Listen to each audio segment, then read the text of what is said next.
আসসালামু আলাইকুম ওয়া রাহমাতুল্লাহি ওয়া বারাকাতুহু। সম্মানিত দিনী ভাই বোনেরা, আজকে আমরা কবিরা গুনাহ সম্পর্কে আলোচনা করব ইনশাআল্লাহ। মানব জীবনের ইচ্ছা কিংবা অনিচ্ছায় অসংখ্য গুনাহ সংঘটিত হয়ে থাকে। এসব গুনাহ দুই প্রকার।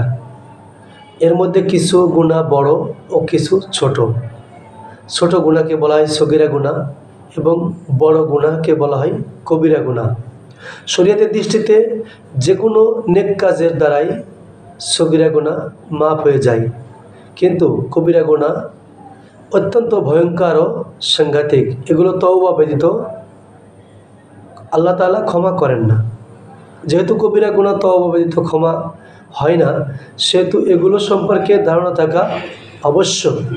আমাদের অবশ্যই কবিরা গুনাহ কি, কোনগুলো, কোন কাজ কবিরা গুনাহগুলো আমাদেরকে ধারণা রাখা জরুরি। তাই আমরা আজকে কবিরা গুনাহ কোন কাজ করলে কবিরা গুনাহ হয় আমরা কিছু ধারণা নেব ইনশাআল্লাহ।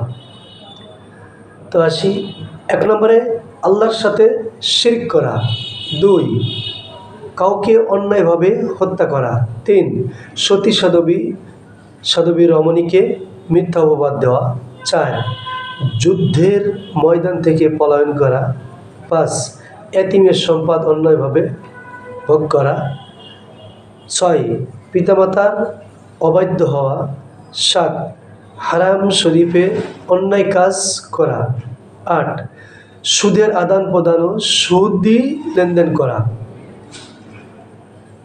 9 চুরি করা, 10 মদ্যপান করা অর্থাৎ মদ পান করা, 11 ব্যভিচার বা জেনায় লিপ্ত হওয়া, 12 সমকামিতায় লিপ্ত হওয়া, 13 জাদুটনা করা, 14 মিথ্যা সাক্ষ্য দেওয়া, 15 মিথ্যা শপথ করা, 16 গীবত বা পরনিন্দা করা, 17 জুয়া খেলা, 18 নামাজে উদাসীনতা প্রদর্শন করা, 19 যাকাত না দেওয়া, 20 বিনা কারণে রমজানের রোজা ভঙ্গ করা, 21 সমর্থবান ব্যক্তি হজ না করা, 22 আত্মহত্যা করা, 23 রক্ত সম্পর্কিত আত্মীয় স্বজনকে পরিত্যাগ করা, 24 আল্লাহ ও রাসূলের উপর মিথ্যা আরোপ করা,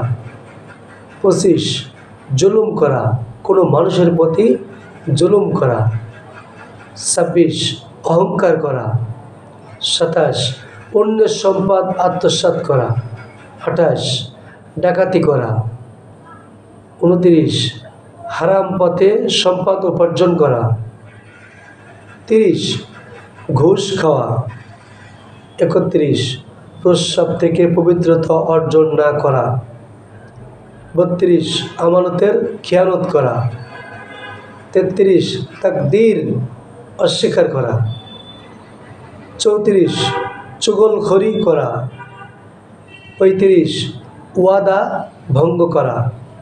আজ আমরা এই 35টি কবিরা গুনাহ আলোচনা করলাম। পরবর্তীতে আরেকদিন বাকি আরও কিছু আলোচনা করব ইনশাআল্লাহ।